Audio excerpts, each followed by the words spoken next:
ఇక్కడున్న శివలింగం ఎవరు ప్రతిష్ఠించారు అంటే రాక్షస రాజు నిరుతి అని ఉన్నారు. ఆయన నైరుతి దిక్కుకి అధిపతి అన్నమాట. పౌర్ణమి రోజు మాత్రం అన్ని గుళ్ళు ఓపెన్ చేసి ఉంటాయంట 24 hours/7 ఉందన్నమాట. సో అక్కడ నుంచి గనక గిరిని చూస్తే న్యాచురల్ ఫామ్ లో నంది ఒకటి రాళ్లతో నంది ఒక ముఖం అనేది దర్శనం ఇస్తుందన్నమాట. ఇక్కడ ప్రతి సంవత్సరం ఒక అద్భుతమైన సంఘటన జరుగుతుందంట. ఒక కొండ పరమేశ్వరుడు, ఇంకో కొండ పార్వతి అమ్మవారు అన్నమాట. ఇంకేమి కనిపించవు, దాన్నే శివశక్తి దర్శనం అని చెప్తారు. ఇక్కడ పంచభూతాలకి 5 నందులు ఉన్నాయని చెప్పాను కదా, దాంట్లో ఇది 4వ నంది అన్నమాట. స్వయంగా స్వామివారే వచ్చి తపస్సు చేసిన ప్రదేశం అంటే ఎంత శక్తివంతమైన ప్రదేశమో. ఈ గుడి నుంచి గనక మనం గిరిని చూస్తే పార్వతి అమ్మవారి కొండ మాత్రమే కనిపిస్తుంది. మనకి ఏదైనా బ్యాడ్ హ్యాబిట్స్ ఉన్నా మనస్ఫూర్తిగా గనక అక్కడ సంకల్పిస్తే గనక ఖచ్చితంగా నేచర్ చాలా హెల్ప్ చేస్తుంది అని చెప్పి సో చెప్పారన్నమాట.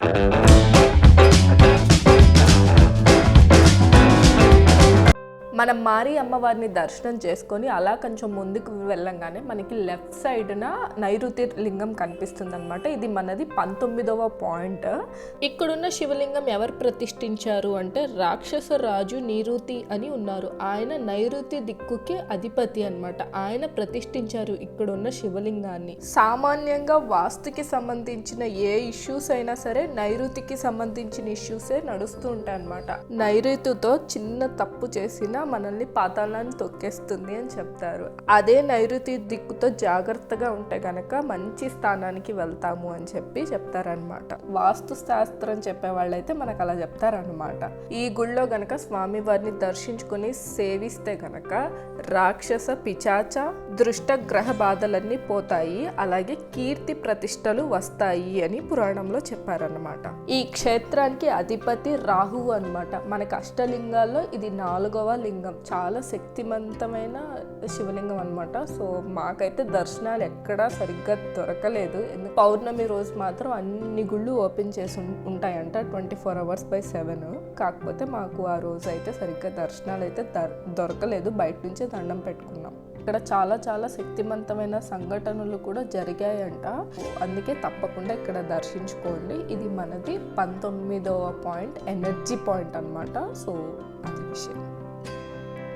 ఇక్కడ దర్శనం చేసుకుని అలా మనం కొంచెం ముందుకు వెళ్ళేటప్పటికి మనకి రైట్ సైడ్న నందిముఖ దర్శనం అని చెప్పి ఒక బోర్డు కనిపిస్తుంది అనమాట. సో అక్కడ నుంచి కనుక గిరిని చూస్తే న్యాచురల్ ఫామ్లో నంది ఒకటి రాళ్లతో నంది ఒక ముఖం అనేది దర్శనం ఇస్తుంది అనమాట.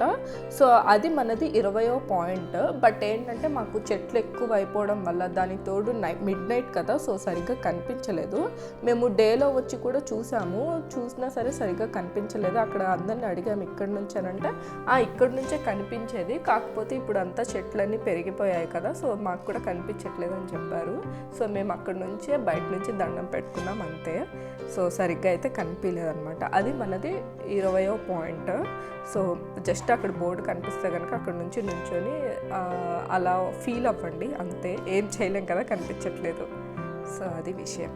అక్కడ నుంచి కొంచెం ముందుకు వెళ్తే మనకి లెఫ్ట్ సైడ్ ఎదుర్ని అన్నామలై ఆలయం అని ఒక గుడి కనిపిస్తుంది. ఇక్కడ చూపిస్తున్నాను చూడండి, ఇదే ఆ గుడి. ఈ గుడి వచ్చేసి సరిగ్గా గిరికి వెనకాల ఉంటుంది అనమాట. అంటే మొదటి గోపురం మనం స్టార్ట్ చేస్తాం కదా గిరి ప్రదక్షిణ, అక్కడ నుంచి ఇది కరెక్ట్గా వెనక్కి వైపు అనమాట. సో అందుకే దీన్ని ఎదిర్ని అంటారంట. ఇక్కడ ప్రతి సంవత్సరం ఒక అద్భుతమైన సంఘటన జరుగుతుందంట. ఉగాది ఉంది కదా, అదేనండి మన తెలుగు ఉగాది కాదు, తమిళ్ వాళ్ళ ఉగాది అనమాట. తమిళ్ ఉగాది వేరు, తెలుగు ఉగాది వేరు కదా. తమిళనాడు ఉగాది రోజు తొలి బాలుడి కిరణాలు వచ్చి సరిగ్గా ఈ శివలింగం మీద పడుతుందంట. అదే ఇక్కడ అద్భుతమైన విషయం అన్నమాట. సో ఖచ్చితంగా ఇక్కడ దర్శనం చేసుకోండి. ఇంకోటి ఏంటంటే ఈ గుడి నుంచి గనక మీరు గిరిని చూస్తే గనక మీకు ఇక్కడ శివశక్తుల దర్శనం కనిపిస్తుంది. అద్భుతమైన దర్శనం అనమాట. ఒక కొండ పరమేశ్వరుడు, ఇంకో కొండ పార్వతి అమ్మవారు అనమాట. ఇంకేమి కనిపించవు, దాన్నే శివశక్తి దర్శనం అని చెప్తారు. సో అక్కడ నమస్కరించుకోండి. ఇది మనది 21వ పాయింట్ అనమాట. తిరునీర్ అన్నమలై టెంపుల్ అనమాట. ఇక్కడ కూడా దర్శించుకొని ఇవన్నీ దారిలోనే ఉంటాయి, కానీ మనమే చూసుకోకుండా వచ్చేస్తూ ఉంటాం అనమాట. దాని పక్కన ఇంకో టెంపుల్ ఉంది చూడండి. చాలా కాళ్ళు నొప్పులు వస్తున్నాయి, కూర్చున్నాం.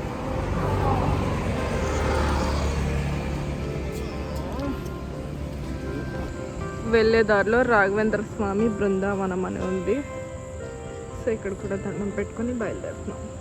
అలా మనం కొంచెం ముందుకు నడుచుకుంటూ రాగానే రోడ్డు పక్కన పేవ్మెంట్ మీద లెఫ్ట్ సైడ్ ఆకాశ నంది కనిపిస్తుంది అనమాట. ఇక్కడ పంచభూతాలకి 5 నందులు ఉన్నాయని చెప్పాను కదా, దాంట్లో ఇది 4వ నంది అన్నమాట. ఈ నంది పేరు వచ్చేసి ఆకాశ నంది. ఇది మనది 22వ ఎనర్జీ పాయింట్ అనమాట. ఈ నంది దగ్గర దర్శనం చేసుకొని అలా మనం కొంచెం ముందుకు రాగానే 23వ ఎనర్జీ పాయింట్ వస్తుంది అనమాట. ఇది కూడా మనకి లెఫ్ట్ సైడే ఉంటుంది. సో ఇది కుమారస్వామి ఆలయం అనమాట. పనని పాండవ ఆలయం అని పిలుస్తారు. ఇది కుమారస్వామి ఆలయం అనమాట. చాలా చాలా శక్తివంతమైన ఆలయం ఇది. ఇక్కడ స్వామి వారు స్వయంభూ కుమారస్వామి ఇక్కడికి వచ్చి తపస్సు చేసి వెలిసిన ప్రదేశం ఇది. అంటే చూడండి ఎంత శక్తివంతమైన ప్రదేశమో.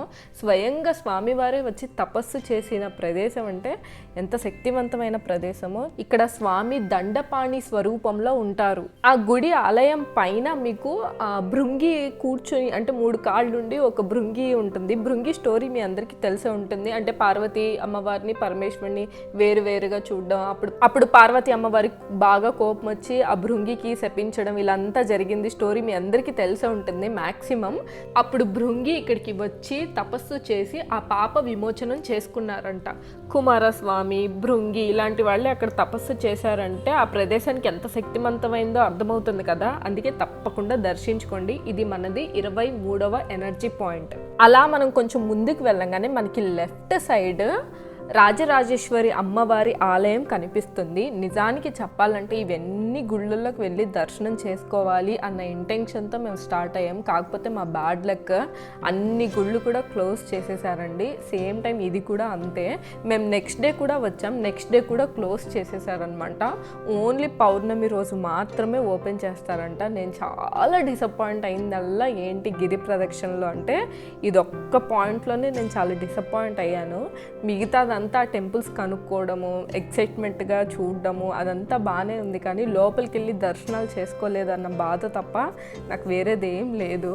సో ఇక్కడ ఏంటి అంటే కరెక్ట్గా ఈ గుడి నుంచి గనక మనం గిరిని చూస్తే ఒక కొండ మాత్రమే కనిపిస్తుంది. పార్వతి అమ్మవారి కొండ మాత్రమే కనిపిస్తుంది. వెనకాల శివయ్య ఉంటారనమాట. ఎంత కోయిన్సిడెంటో కదా. ఓన్లీ అమ్మవారి పవర్ అంతా ఆ టెంపుల్ మీద ఉంటుందన్నమాట. సో లోపల కూడా అమ్మవారి ముఖ చిత్రం కానీ చాలా అద్భుతంగా ఉంటుందంట. ఇక్కడ గర్భగుడిలో అమ్మవారి పాదాల దగ్గర దత్తాత్రేయ స్వామి ప్రతిష్ఠించిన కూర్మ మెరి యంత్రం ఉంది. ఇక్కడ సాక్షాత్రం దత్తాత్రేయ స్వామి చేతులతో ప్రతిష్ఠించింది. ఆ కూర్మానికి నమస్కరించుకున్న, పూజించిన, అర్చన చేయించుకున్న చాలా మంచి జరుగుతుందంట. అన్ని మనోభీష్టాన్ని నెరవేర్చి అన్ని ఆటంకాల్ని తొలగిస్తుంది అని పురాణంలో చెప్పారు. గుళ్ళో దశమహావిద్యలు కూడా కనిపిస్తాయంట. దాన్ని బట్టే మీకు అర్థమైపోతుంది అది తాంత్రికంగా కూడా చాలా శక్తివంతమైన ప్రదేశం అని చెప్పి. సో తప్పకుండా దర్శించుకోండి. గుడి లోపల తాంత్రిక విద్యలకు సంబంధించినవన్నీ ఉంటాయంట. చిన్న మస్తాన్ అమ్మవారు కూడా ఉంటారంట. సో చాలా బాగుంటుందంట ఇదంతా. బట్ మేము ఇదంతా ఏమీ చూడలేదండి. జస్ట్ అలా బయట నుంచి దండం పెట్టుకొని వచ్చేసాం. బయట నుంచి కూడా అంత ఎక్కువ ఏం కనపడలేదు. దానికి తోడు చీకటి కదా, సో సరిగ్గా కనిపించలేదన్నమాట. మీరు కనుక వెళ్తే తప్పకుండా దర్శించుకోండి. ఈ గుడి అస్సలు మిస్ అవ్వద్దు. చాలా పవర్ఫుల్ టెంపుల్ అంట. సో ఇది మనది 24th ఎనర్జీ పాయింట్ అనమాట. 24వ ఎనర్జీ పాయింట్. ఓకేనా. అమ్మవారిని దర్శించుకొని అలా గిరివల పాతలోకి రాగానే కొంచెం ముందుకు రాగానే మనకి లెఫ్ట్ సైడ్ ఉంటుందన్నమాట. పంచభూతాల్లో 5 నందులు ఉన్నాయని చెప్పాను కదా. ఇది 5వ నంది అనమాట. ఈ నంది పేరు సింహ నంది, సింహ తీర్థం అని 2 పక్క పక్కనే ఉంటాయి. కాకపోతే ఏంటంటే గిరివల పాత నుంచి కొంచెం లోపలికి ఉంటుంది అనమాట. లెఫ్ట్ సైడ్ మనం ఆ గుడి దాటంగానే మనం లెఫ్ట్ సైడ్ చూసుకుంటూ వస్తే మనకు కనిపించేస్తుంది. నైట్ టైం కాబట్టి మాకు కొంచెం రిస్క్ అయింది కనిపించడానికి, బట్ కనిపించింది అనమాట. ఎందుకంటే అక్కడ ఒక 2-3 మంత్రాలు చదువుతున్నారు. దానికి తోడు ఏంటంటే అక్కడ దీపాలు వెలిగించారనమాట. సో ఆ దీపపు వెలుగులో మాకు కనిపించింది ఆ నంది. నేను లోపలికైతే వెళ్ళి దర్శించుకోలేదు, ఎందుకంటే వాళ్ళు గట్టి మంత్రాలు చదువుతున్నారు. నాకు కొంచెం స్కేరీగా అనిపించింది అనమాట. సో బయట నుంచి అయితే దండం పెట్టుకున్నాం. గ్రిల్లో ఉంటుంది ఆ నంది వచ్చేసి. దాని వెనకాలే తీర్థం ఉంటుంది. అది సింహ తీర్థం అనమాట. ప్రీవియస్ వీడియోలో చెప్పాను కదా ఒక సింహ తీర్థం వస్తుందని చెప్పి. సో అలాగే ఉంటుందన్నమాట ఇక్కడ కూడా సింహతీర్థం. ఈ తీర్థానికి కూడా చాలా అంటే చాలా పవర్ఫుల్ ఉంది. అదేంటంటే ఆ తీర్థం దగ్గర ఆ తీర్థానికి ఉన్న పవర్ ఏంటంటే మనకి ఏదైనా బ్యాడ్ హ్యాబిట్స్ ఉన్నా మనం దాన్ని వదిలించుకోవాలి అని అనుకున్నా సరే ఎన్నిసార్లు అనుకున్నా కుదరకపోవడం, మళ్ళీ మళ్ళీ మనం అదే దానికి అలవాటు అయిపోవడం, మనకు మైండ్లో స్ట్రాంగ్గా ఉంటుంది ఏదైనా బ్యాడ్ హ్యాబిట్ ఉంటే దాన్ని మానేయాలి అని చెప్పి.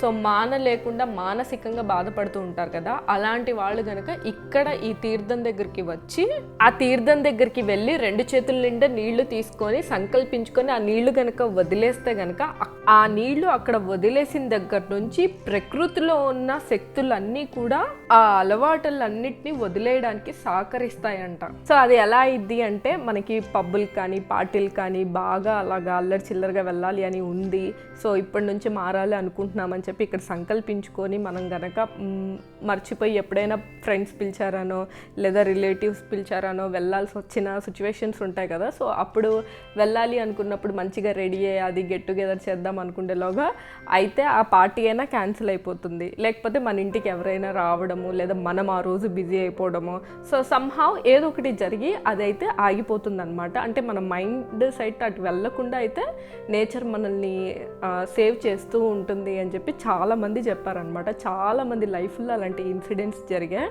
నాట్ పార్టీ, వేరే వేరే అలవాట్లు ఉన్నవి కూడా.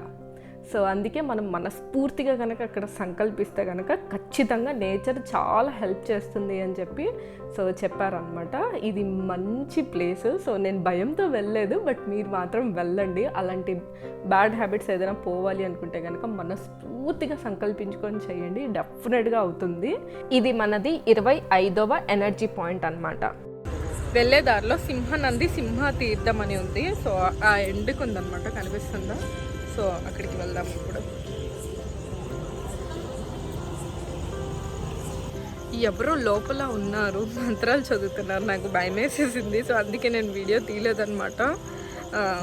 కొంచెం దగ్గరికి వెళ్ళి దర్శనం చేసేసుకొని ఇంకా బయలుదేరిపోతున్నాను. అది కొంచెం మిడ్ నైట్స్ అలా వస్తే మాత్రం అంత రిస్క్ చేసి అయితే వెళ్ళకండి, జస్ట్ బయట నుంచి దండం పెట్టుకోండి స్మరించి, సో ఏం కాదు.